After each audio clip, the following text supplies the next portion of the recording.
Hello student, welcome back to my YouTube channel. आज फिर से हम लेकर आए हैं एंशिएंट हिस्ट्री के नेक्स्ट पार्ट को। पहले पार्ट में आप लोग भारत के नामकरण, भारत के ऐतिहासिक स्रोत, प्रमुख धार्मिक ग्रंथ एवं वेदों का परिचय, जिसमें 4 वेद हम लोग पढ़े थे, पुराण के बारे में पढ़े थे, प्रमुख ऐतिहासिक ग्रंथ के बारे में पढ़ चुके हैं, पुरातात्विक संबंधित स्रोत जो हैं पढ़ चुके हैं, महत्वपूर्ण अभिलेख और शिलालेख पढ़ चुके हैं और प्राग ऐतिहासिक काल को भी हम लोग देख चुके हैं। मतलब हम लोग ये सब चीज़ पढ़ चुके थे, अध्याय 2 तक प्राग ऐतिहासिक काल तक पढ़ चुके थे। आज हम आप लोगों को सिंधु घाटी सभ्यता की ओर लेकर चलेंगे, सिंधु घाटी सभ्यता पढ़ाएंगे। तो जो बच्चे नए जुड़े हुए हैं उनसे रिक्वेस्ट है कि पहले आप इसके फर्स्ट पार्ट को ज़रूर देख लें, बहुत चीज़ सीखने को मिलेगा वहाँ से। उसके बाद यहाँ से कंटिन्यू करें, ठीक है। ऐसा कोई भी वन डे कॉम्पिटिटिव एग्जाम नहीं होगा, ठीक है, जिनमें यहाँ से टॉपिक नहीं पूछता होगा। अगर आप मेरे वीडियो को देख लेते हैं तो वन डे कोई भी एग्ज़ाम इससे बाहर के टॉपिक के क्वेश्चन नहीं पूछेगा, ठीक है। सारे क्वेश्चंस जो है इन्हीं टॉपिकों में समाहित है, इन्हीं टॉपिकों में से क्वेश्चन आएगा, ठीक है। तो आप ध्यानपूर्वक सारे जितने भी लेक्चर हैं मेरे, वो सारे लेक्चर को अटेंड कीजिए और अपने जानकारी को इन्हेंस कीजिए। चलिए, जो लड़के नए जुड़े हुए हैं उनसे रिक्वेस्ट है कि चैनल को ज़रूर सब्सक्राइब कर लीजिए, ताकि ऐसे ही आप लोगों को डेली हम वीडियो बनाएं और थोड़ा सा मोटिवेशन मिले कि और भी अच्छे अच्छे वीडियो आप लोगों के लिए बना सकें। चलिए स्टार्ट करते हैं। तो सबसे पहले हम लोग सिंधु घाटी सभ्यता के बारे में समझते हैं। सिंधु घाटी सभ्यता है क्या? तो कह रहे कि समान जानकारियाँ करें कि यह सभ्यता 2400 ईस्वी पूर्व से 1700 ईसा पूर्व के बीच विकसित हुई थी। यह नगरीय अर्बन सभ्यता थी, आदि ऐतिहासिक और कांस्य युगीन सभ्यता थी। क्लियर है? मतलब सिंधु घाटी सभ्यता कैसी सभ्यता थी? नगरीय थी, आदि ऐतिहासिक थी और कांस्य युगीन सभ्यता थी, ठीक है। मतलब सिंधु घाटी सभ्यता को हम लोग नगरीय सभ्यता भी बोल सकते हैं और कांस्य युगीन सभ्यता भी बोल सकते हैं, ठीक है।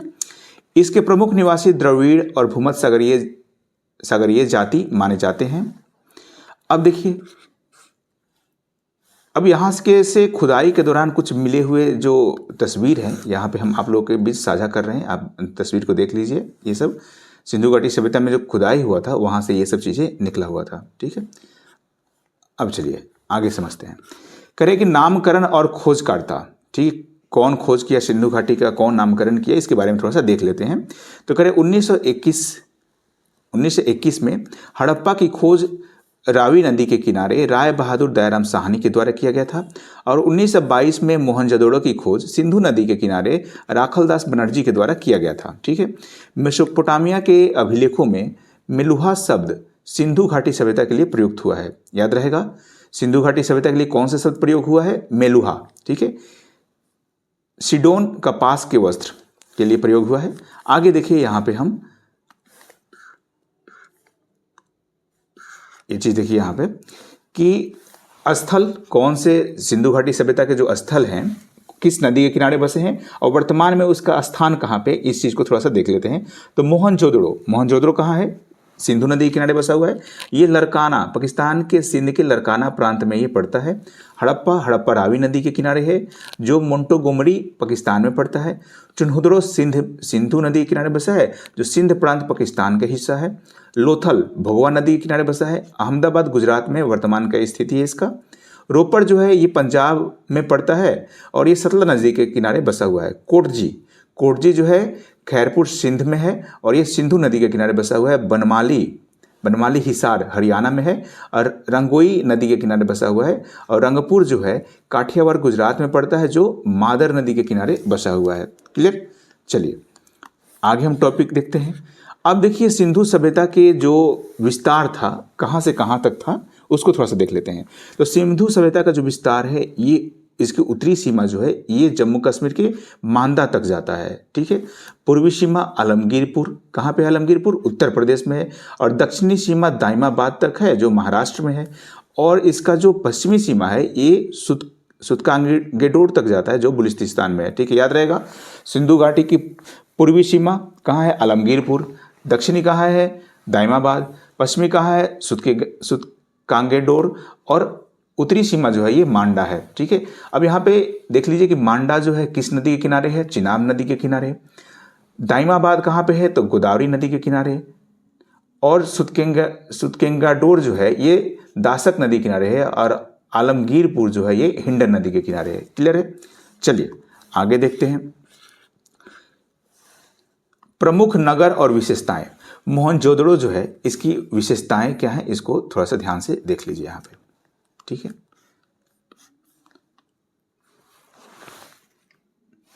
देखिए मोहनजोदड़ो से हमें क्या मिला है, तो स्नानागार की प्राप्ति हुआ है, अनागार मिला है, पशुपतिनाथ की मोहर मिला है और कांस्य की मूर्ति मिला हुआ है। क्लियर है। हड़प्पा से अनागार की प्राप्ति, मृद भांड, मूर्ति देवी की मूर्ति मिला हुआ है। धौलावीरा से क्या मिला है, तो जल प्रबंधन, बांध और जलाशय, दोहरी किलाबंदी, 3 भागों में विभाजित था, गढ़, मिडल टाउन और निचला हिस्सा। ठीक है, मतलब जो यहाँ पे जो किला थे वो 3 भागों में विभाजित थे, गढ़ था, मिडिल टाउन है और निचला हिस्सा है। ठीक है, यहाँ पे इसके इमेज है, आप लोग देख सकते हैं, यहाँ पे समझ में आ जाएगा। ठीक है, इस तरह से बने हुए थे। कालीबंगा से क्या मिला है, तो कालीबंगा से जुते हुए खेतों के प्रमाण, अग्निकुंड, चूड़ी का कारखाना।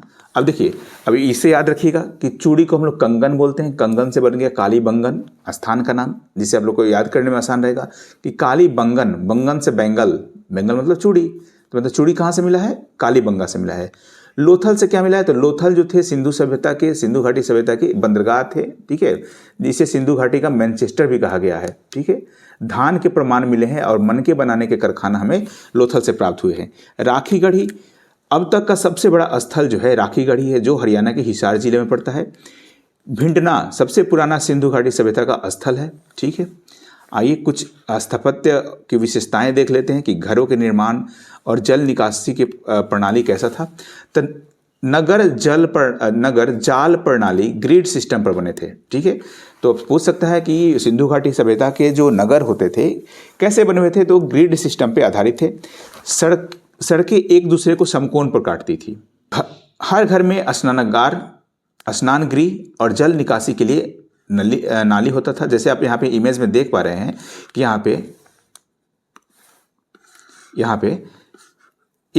यहाँ पे एक विशाल स्नानागार है, सामूहिक स्नानागार है। ठीक है, जिसमें उस समय के जो लोग थे वो स्नान करते होंगे, इसमें से सीढ़ियाँ बनाया हुआ है अंदर आने के लिए। ठीक है, और यहाँ पे जो घर है, चूँकि घर तो है नहीं, अभी डिमोलिश हो गया है, तो देखते हैं कि जल निकासन के जो प्रबंधन जो है, नाला जो है कितना अच्छा से दिखाई दे रहा है। मतलब उस समय के लोग जो थे इन सब चीज़ों पे ज़्यादा ध्यान देते थे कि घर का जो निर्माण हो वो किस तरह से होना चाहिए। क्लियर है, चलिए आगे देखते हैं हम लोग। घर के दरवाजे जो थे वो पीछे की ओर खुलते थे, मतलब आगे रोड साइड में ना खुलते हुए पीछे की तरफ खुलते थे। जबकि लोथल में अपवाद है, मतलब लोथल में जो घर के दरवाजे थे वो कहाँ खुलते थे, फ्रंट साइड में खुलते थे, आगे की दिशा में खुलते थे। नगरों को ऊंचे दुर्ग और नीचे भागों में बांटा गया था। ठीक है, ऊंचे मतलब नगरों को ऊंचे और नीचे भागों में बांटा गया था। नगर ऊंच प्लेटफॉर्म पर बसे थे जिससे बाढ़ से सुरक्षा मिलता था।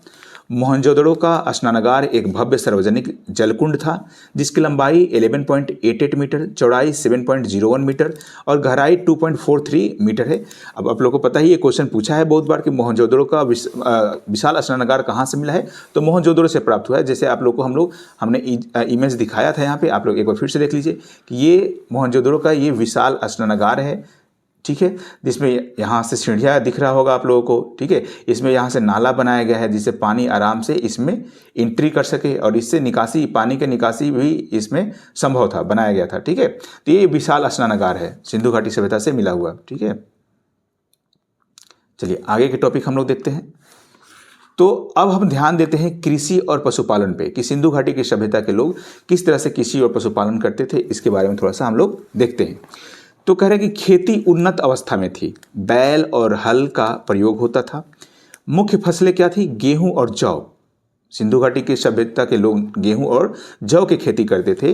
धान के प्रमाण लोथल और रंगपुर से मिले हैं। कपास की खेती के प्रमाण भी मिलते हैं। इसे वस्त्र उद्योग का आधार माना जाता है। पालतू जानवर कौन थे, तो बैल, भैंस, बकरी, भेड़, कुत्ते इत्यादि लोग वहाँ के पालते थे। हमें घोड़े के भी प्रमाण मिले हैं जो सुरकोटदा से, गुजरात से मिले हुए हैं। और मोहनजोदड़ो का अनागार, एक तो स्नानागार है और एक अनागार है, सिंधु घाटी सभ्यता की सबसे बड़ी इमारत थी। ठीक है, अब देखिए थोड़ा सा समझते हैं यहाँ पे कि धार्मिक और सामाजिक जीवन कैसा था सिंधु घाटी सभ्यता के लोगों का। तो कहता है कि जो जिसको हम लोग उर्वरता की देवी मानते थे, की पूजा प्रमुख मान्यता थी। मतलब मातृ देवी की पूजा होती थी, जिसको उर्वरता के देवी माना जाता था। पशुपतिनाथ के मुहर मिले हैं। शिव का आरंभिक रूप माना गया है। वृक्ष पूजा, वृक्ष के रूप में पीपल का पूजा होता था। पशु पूजा के रूप में सांड और हाथी की पूजा होता था। और अग्नि पूजा का भी प्रमाण हमें सिंधु घाटी सभ्यता से प्राप्त हुआ है। आगे देखिए, आगे कहता है कि स्वास्तिक चिन्ह और सूर्य पूजा के संकेत भी सिंधु घाटी सभ्यता से मुझे मिले हुए हैं। समाज संभवतः मातृसत्तात्मक था। कैसा समाज था? मातृसत्तात्मक, मतलब माता ही प्रमुख होती थी, माता ही घर के प्रधान होती थी। मनोरंजन के साधन में नृत्य, संगीत, पासा और शिकार का उल्लेख मिलता है। कांस्य के नृत्य की मूर्ति कला की प्रकाष्ठा को दर्शाता है। दाढ़ी वाला पुजारी धार्मिक वर्ग की का प्रतिनिधित्व करता है। ठीक है, चलिए आगे समझते हैं। थोड़ा सा व्यापार के बारे में देखते हैं कि व्यापार कैसा था सिंधु घाटी सभ्यता का। तो व्यापार था भीतरी और विदेशी व्यापार, मेसोपोटामिया से संबंधित व्यापार थे। आयात की वस्तुएं, क्या क्या आयात होता था? तो तांबा आयात होता बलूचिस्तान से, चांदी अफगानिस्तान से, सोना कर्नाटक से, लाजवर्त मेसोपोटामिया से। निर्यात क्या क्या होता था? तो निर्यात के रूप में हम लोग वस्त्र, मन के बर्तन और मुहर का निर्यात करते थे। हमारे प्रमुख बंदरगाह थे लोथल और सुतकांगेडोर। ठीक है, मापन की इकाई 16 के अनुपात में थी। मुद्राओं का उपयोग नहीं होता था। वस्तु विनिमय प्रणाली प्रयोग में लाया जाता था। वस्तु विनिमय प्रणाली का मतलब ये हुआ कि आपके जहाँ आपके शहर में जो होता है आप वो मुझे दे दीजिए, हमारे यहाँ जो होता है वो हम आपके दे देंगे। मतलब वस्तु का एक्सचेंज होता था। सभ्यता का पतन, अब देखिए सिंधु घाटी सभ्यता का पतन का जो मुख्य कारण था उसको हम लोग बाढ़ मानते हैं कि सबसे प्रमुख कारण बाढ़ को माना गया है कि पानी आया होगा, बाढ़ आया होगा, जिससे शहर का पतन हो गया। आग के भी प्रमाण कई स्थलों पर मिलते हैं। जलवायु परिवर्तन और नदियों के मार्ग में परिवर्तन कृषि व्यवस्था को प्रभावित की हुई होगी। बाहरी आक्रमण का भी संभावना है। धीरे धीरे ग्रामीण सभ्यता में परिवर्तन हो गया। जो भी नगरीय सभ्यता था ये सब डिमोलिश होने के कारण धीरे धीरे क्या हुआ, ये धीरे धीरे ये ग्रामीण सभ्यता में परिवर्तित हो गया। जैसे आप लोग यहाँ पे देख रहे हैं कि बाढ़ है, बाढ़ का प्रकोप से ये डिमोलिश हुआ दिख रहा है। ठीक है, अब आगे यहाँ पे कुछ इमेज है जहाँ पे आप लोग देख सकते हैं यहाँ पे कि हमारे ये हिंदुकुश पर्वत है। ठीक है, हिंदुकुश पर्वत के इस साइड में जो रिवर है जहाँ से निकलती है ये है इंडस रिवर है। इंडस रिवर के ही आसपास में इसके बैंक पे ही इंडस वैली सिविलाइजेशन विकसित हुई थी। और ये है हमारा मोहनजोदड़ो सभ्यता। ठीक है, जो थार डेजर्ट के इधर साइड में अवस्थित है। ये हिमालयन रेंज है जहाँ से गंगा रिवर निकलती है, यहाँ से ब्रह्मपुत्रा रिवर निकलती है। ठीक है, तो आप लोग देख पा रहे होंगे ये हमारा अरबियन सी है। ठीक है, ये बे ऑफ बंगाल है, ये इंडियन ओशियन है। चलिए आगे हम समझते हैं, कुछ स्थल को देखते हैं जहाँ से जो एविडेंस प्राप्त हुए, जो साक्ष्य प्राप्त हुए हैं उसके बारे में थोड़ा देखते हैं। तो सबसे पहले मोहनजोदड़ो, जिसको हम लोग बोलते हैं मृतकों का टीला, यहाँ से क्या क्या मिला हुआ है? यहाँ से मिला है सबसे बड़ा अनागार, स्नानागार, पशुपतिनाथ के मोहर, नृत्य करती हुई मूर्ति, शवदाह के प्रमाण और दाढ़ी वाला पुजारी। ठीक है, आगे देखते हैं हड़प्पा सभ्यता से मुझे क्या क्या मिला है, कौन कौन से साक्ष्य मिले हुए हैं। तो एक श्रृंग युक्त पशु की मोहर और मातृ देवी की मूर्ति मिला हुआ है। कालीबंगन राजस्थान से क्या मिला है? तो अग्निकुंड का प्रमाण मिला है। चूड़ी बनाने की कारखाना मिला है। युगम समाधि, युगम सावधान या समाधि बोल सकते हैं, जहाँ पे दो दो आदमी को एक साथ दफनाया गया था। जुते हुए खेत के मिले हैं और अलंकृत ईंट मिला हुआ है। क्लियर है, चलिए आगे देखते हैं। सुरकोटदा गुजरात से क्या मिला है? तो घोड़े के अवशेष मिले हैं। लोथल गुजरात से क्या मिला है? तो बंदरगाह के प्रमाण मिलते हैं। धान एवं घोड़े के प्रमाण मिलते हैं। अग्निकुंड का प्रमाण मिला है। युगल समाधि मिला है और मनके बनाने के कारखाना हमें लोथल से प्राप्त हुआ है। धौलावीरा से क्या मिला है? तो धौलावीरा गुजरात से बांध एवं जलाशय मिला है और स्टेडियम का प्रमाण मिलता है। ठीक है, अब यहाँ पे देखिए कुछ लिपि दिखाया गया है, सिंधु घाटी सभ्यता के कुछ अवशेष दिखाए गए हैं। हम जूम कर देते हैं, आप लोग एक एक करके देख लीजिए। ठीक है, तो सबसे पहले यहाँ पे लिपि जो है ये ऐसा लिपि है जो हम लोग पढ़ नहीं पाए हैं, अभी तक डिकोड नहीं हो पाया है लिपि को। ठीक है, और इस तरह की तस्वीरें वहाँ से देखने को मिलते हैं। जो खुदाई के दौरान मुझे कुछ अवशेष प्राप्त हुए हैं वो आप लोगों के बीच शेयर कर रहे हैं। देखिए फोटो को। ठीक, ये सब अवशेष हैं। चलिए आगे देखते हैं। आगे हम पढ़ेंगे अब वैदिक सभ्यता के बारे में। क्लियर है, अध्याय 4 आ गया, वैदिक सभ्यता। अगर वीडियो यहाँ तक देख चुके हैं तो जरूर, वीडियो अच्छा लग रहा है आपको तो चैनल को जरूर सब्सक्राइब कर लीजिए ताकि ऐसे ही हम आप लोगों के लिए वीडियो बनाते रहें। वैदिक सभ्यता को समझते हैं। करें यह सभ्यता आर्य द्वारा विकसित की गई ग्रामीण सभ्यता थी। सिंधु घाटी सभ्यता कैसी थी? शहरीय नगरीय सभ्यता थी। और वैदिक सभ्यता कैसी है, ग्रामीण सभ्यता है। तो डिफरेंस समझ में आना चाहिए। आर्यों का मूल निवास स्थान क्या था, तो मध्य एशिया। मैक्स मूलर के अनुसार, मैक्स मूलर ने बताया था कि जो वैदिक सभ्यता के लोग थे, जो आर्य थे, वो कहाँ के थे, मिडिल ईस्ट के थे, सेंट्रल एशिया के थे। ठीक है। अब देखिए, भारत में प्रथम निवास पंजाब और अफगानिस्तान के आसपास सिंध नदी क्षेत्र में बताया जाता है। अब वैदिक सभ्यता को हम दो भागों में बांट के पढ़ते हैं, एक ऋग्वैदिक काल, एक उत्तर वैदिक काल। तो सबसे पहले हम लोग उत्तर ऋग्वैदिक काल को देखते हैं, जिसका अनुमानित काल है 1500 ईसा पूर्व से 1000 ईसा पूर्व। भाषा और ग्रंथ को देखते हैं, तो मुख्य भाषा था संस्कृत। ऋग्वैदिक काल का मुख्य भाषा क्या था, संस्कृत। प्रमुख ग्रंथ क्या था, तो ऋग्वेद सबसे प्रमुख प्राचीन वेद है, जो सबसे प्रमुख ग्रंथ था। गायत्री मंत्र विश्वामित्र द्वारा रचित गायत्री मंत्र जो तीसरे मंडल में हमें मिलता है। प्रमुख देवता कौन थे, तो इंद्र, अग्नि, वरुण, सोम, उषा, धौ, पुषण, मारुति आदि को प्रमुख देवता बताया गया है। राजनीतिक व्यवस्था के बारे में थोड़ा देख लेते हैं कि राजनीतिक व्यवस्था कैसा था। तो करें कि प्रशासनिक इकाइयाँ, तो राज्य का प्रमुख को राजा बोलते थे, जन के प्रमुख को राजन बोलते थे, विष या कबीला जो होता था उसके प्रमुख को विषपति बोलते थे, ग्रामीण के जो प्रमुख होते थे उनको ग्रामीणी, और कुल के प्रमुख को कुलपति बोलते थे। प्रमुख अधिकारी कौन कौन से अधिकारी होते थे उनको देख लेते हैं। तो पुरोहित होते थे, जो धार्मिक कार्यों के अधिकारी होते थे। सेनापति तो पता ही है आप लोगों को किसके अधिकारी होते हैं। गुप्तचर विभाग, जो हम लोग स्पाइस जो बोलते हैं, और उग्र जो थे अपराधिक पकड़ने वाले विभाग था। रथकार जिसको सूत बोलते हैं, रथ चालक होते थे। और दुर्गपति जो गढ़ का रक्षा करते थे, जो दुर्ग की रक्षा करते थे। सभा और समिति राजा को सलाह देने वाली संस्था थी। सभा श्रेष्ठ लोगों की संस्था थी, और समिति आम लोगों की संस्था थी। अध्यक्ष ईशान स्त्रियों को भाग लेने की अनुमति थी। चलिए आगे देखते हैं। अब देखिए यहाँ पे कहा है कि गोविष्ठ शब्द का प्रयोग युद्ध के लिए होता था। ठीक है, युद्ध के लिए कौन से शब्द का प्रयोग किया गया है, गोविष्ठ। दसराज युद्ध का वर्णन मिलता है। सुदास बनाम 10 जनजातियों के युद्ध हुआ था स्थल पुरुषनी रावी नदी के तट पर। ठीक है, यहाँ देखिए आर्थिक जीवन कैसा था। तो मुख्य व्यवसाय था पशुपालन, बाद में कृषि हुआ। लोहा से लोग ज्ञात नहीं थे। ठीक है, धातु में तांबा जिसको श्याम अयस्क बोलते थे का प्रयोग होता था। व्यापार के लिए वस्तु विनिमय प्रणाली यहाँ भी विकसित था। ठीक है, वस्तु का आदान प्रदान होता था। पन, व्यापारी को हम पन बोलते थे। वेकनॉट, ब्याज पर देने वाला व्यक्ति जो था उसको हम लोग वेकनॉट बोलते थे। ठीक है, अब देखिए सामाजिक व्यवस्था को हम देखते हैं।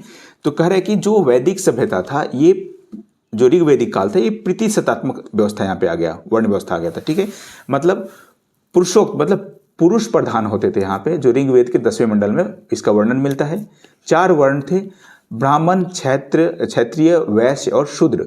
विभाजन का आधार था कर्म और कार्य। कार्य के आधार पे हम लोग लोगों को वर्गों में बांटे हुए थे। स्त्रियों की स्थिति कैसा था, तो लोपामुद्रा, घोषा, विश्वारा, अपाला जैसे विदुषियाँ, मतलब महिला के बारे में बताया गया है। बाल विवाह नहीं होता था, पर्दा प्रथा नहीं था। पति के साथ यज्ञ में भागीदारी लेने की अनुमति थी। विधवा पुनर्विवाह की अनुमति मिलती थी वहाँ पे। ठीक है, अमूज, जो पूरे मतलब अविवाहित जीवन व्यतीत करने वाली स्त्रियों को हम लोग अमूज बोलते थे। जीवन शैली क्या था, तो मनोरंजन के लिए संगीत, रथ दौड़ और घुड़दौड़ का प्रयोग होता था। मुख्य पेय पदार्थ में सोमरस आता है, जो वनस्पति से निर्मित होता था। वस्त्र को हम लोग नीवी, अधिवास और उष्णिश बोलते थे। नीवी जो होता था अंदर पहनने वाले वस्त्र को हम लोग नीवी बोलते थे। क्लियर है।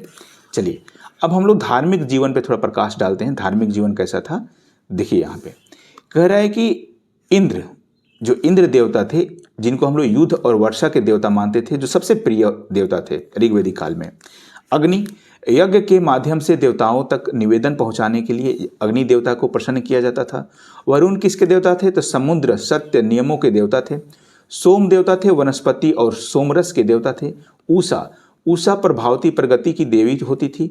पुषण पशुओं के देवता होते थे। मारुति आंधी तूफान के देवता। मारुति नंदन किसको बोलते हैं, हनुमान जी को। विष्णु संरक्षण करता थे। और धौ जो थे ये आकाश के प्राचीन देवता थे। ठीक है, सबसे पवित्र नदी की नदी को नदी माना गया है सरस्वती नदी को, मतलब सिंधु वैदिक सभ्यता में या हम बोले ऋग वैदिक काल में सबसे पवित्र नदी किसे माना गया है? तो सरस्वती को। पवित्र पशु कौन था? गाय।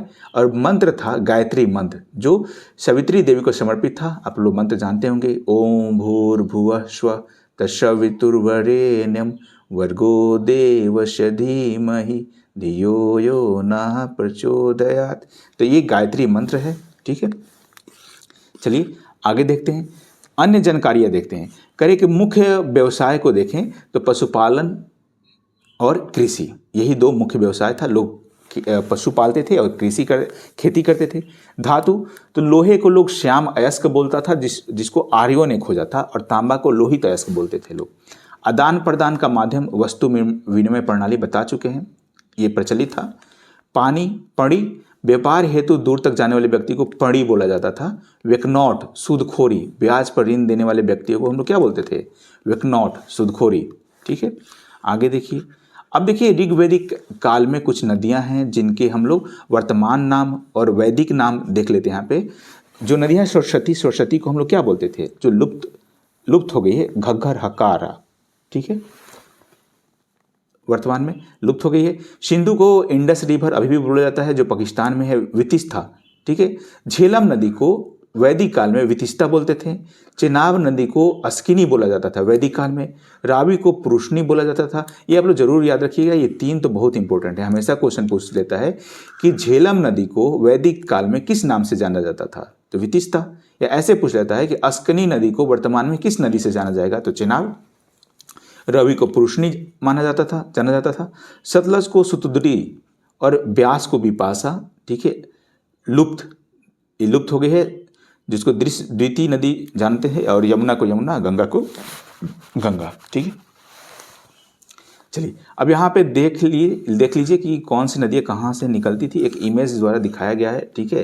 अब यहाँ पे हम थोड़ा जूम कर देते हैं, आप लोग क्लियर वे में यहाँ से देख सकते हैं कि जो ये 5 नदियां हैं, ठीक है, झेलम, चेनाब, रावी, ब्यास, सतलज, ठीक है, ये नदियां यहाँ से निकलती थी, जो हिंदकुश पर्वत के आसपास के क्षेत्र से, हिमालय से निकलने वाली नदियां ये, ठीक है। इसको सिंधु बोलते थे। ये हमारा झेलम है, ये चेनाब है, ये रावी है, ये ब्यास है, ये सतलुज नदियां हैं, ठीक है, जिसमें यहाँ पे यमुना नदी मिल जाती है। चलिए आगे हम लोग कंटिन्यू करते हैं।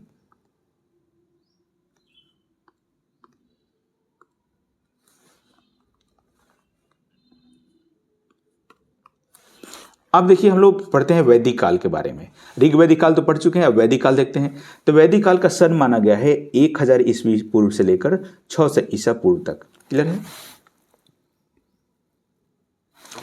देखिए उत्तर वैदिक काल में, थोड़ा सा जूम कर ले रहे हैं ताकि आप लोगों को देखने में कठिनाई ना हो, समझिए। कह रहे कि उत्तर वैदिक काल में इंद्र के स्थान पर प्रजापति सबसे प्रिय देवता हो गए थे। उत्तर वैदिक काल में राजा के राजाभिषेक के समय राजसु यज्ञ का अनुष्ठान किया जाता था। उत्तर वैदिक काल में वर्ण व्यवस्था कर्म के स्थान पर या जन्म के पर आधारित हो गया था। हम लोग ऋग्वेद में क्या था देखे होंगे, वहाँ पे कर्म के आधार पे था, यहाँ पे अब जन्म के स्थान पे हो गया है, ठीक है। उत्तर वैदिक काल में हल को शीरा और हल रेखा को सीता कहा जाता था। उत्तर वैदिक काल में निष्क और शतमान मुद्रा की इकाई थी, लेकिन इस काल में किसी विशेष भार, आकृति और मूल्य के सिक्कों के चलन का कोई प्रमाण नहीं मिलता है। उत्तर वैदिक काल में कौशाम्बी नगर में पहली बार पक्के ईंटों का प्रयोग हुआ है। मतलब कह रहे हैं कि जो हमें सिक्का प्राप्त हुआ है उसका कोई विशेष भार और आकृति और मतलब कोई माप तौल नहीं था कि हाँ भाई इसी के रेशियो में हम सिक्का का निर्माण करेंगे, ऐसा कुछ नहीं था, ठीक है। उत्तर वैदिक काल में कौशाम्बी नगर से पहली बार पक्की ईंटों का प्रयोग मिलता है हमें, ठीक है। गोत्र नामक संस्था का जन्म उत्तर वैदिक काल में हुआ, ठीक है, याद रहेगा। ये क्वेश्चन पूछ सकता है कि गोत्र शब्द का प्रयोग सबसे पहले कहाँ पे हुआ, तो उत्तर वैदिक काल में। 4 आश्रम जीवन चरण, ठीक है, जो ब्रह्मचर्य, गृहस्थ, वनप्रास्थ और संन्यास, ये 4 आश्रम के बारे में या आचरण के बारे में, जीवन के 4 आचरण के बारे में मुझे जानकारियाँ प्राप्त होता है उत्तर वैदिक काल से। वरुण और इंद्र प्रमुखता समाप्त होने लगी, मतलब जो वरुण और इंद्र जो प्रमुख देवता थे उन देवता की प्रमुखता समाप्त होने लग गई थी, ठीक है। लोहे का खोज हो चुका था। वर्ण प्रणाली के साथ जाति प्रणाली भी आ गया था, ठीक है। और द्विज ऊपरी 3 वर्णों के पुरुष को का होता था, आगे देखिए, करें कि अन्य स्रोत के बारे में हम समझ लेते हैं थोड़ा सा, कि इसको जानने के लिए क्या क्या अन्य स्रोत है। अब प्रमुख दर्शन और उनके पुस्तक भी देख लेते हैं, ठीक है। खरे उपनिषद संख्या 108 है, सत्यमेव जयते मंडूकोपनिषद से लिया गया है। इसी उपनिषद से यज्ञ की तुलना टूटी नाव से की गई है। महाकाव्य, तो दो महाकाव्य की जानकारी मिलती है, ठीक है। दोनों महाकाव्य हैं, पहला है महाभारत, दूसरा है रामायण। महाभारत का नाम, पुराना नाम जो है महाभारत को हम लोग जय संहिता बोला गया है। यह विश्व का सबसे बड़ा महाकाव्य है, ठीक है। अब दर्शन देख लीजिए, चार्वक दर्शन जो है कौन लिखा था? चार्वक ने लिखा था। योग दर्शन को पतंजलि ने लिखा था। संख्या दर्शन को कपिल, न्याय दर्शन को गौतम ने लिखा था। पूर्वी मीमांसा का लेखक जैमिनी, उत्तर मीमांसा के लेखक बदरायन और वैश्विक के लेखक जो थे ये थे कनाद या उलुग। चलिए अब देखिए, अब शुरू होता है महाजनपद का उदय, जो हम लोग नेक्स्ट लेक्चर में, महाजनपद के उदय को हम लोग नेक्स्ट लेक्चर में कंटिन्यू करेंगे। आगे हम लोग इसको देखेंगे। अगर वीडियो अच्छा लगा हो तो वीडियो को जरूर लाइक कर लीजिए। हम दावे के साथ कह सकते हैं कि अगर आप एक बार वीडियो को देख लीजिएगा तो आप इससे रिलेटेड जितने भी क्वेश्चंस आते हैं, एक भी क्वेश्चन आपके नहीं छूटेंगे किसी भी एग्जाम में। क्लियर है? चलिए मिलते हैं नेक्स्ट लेक्चर में।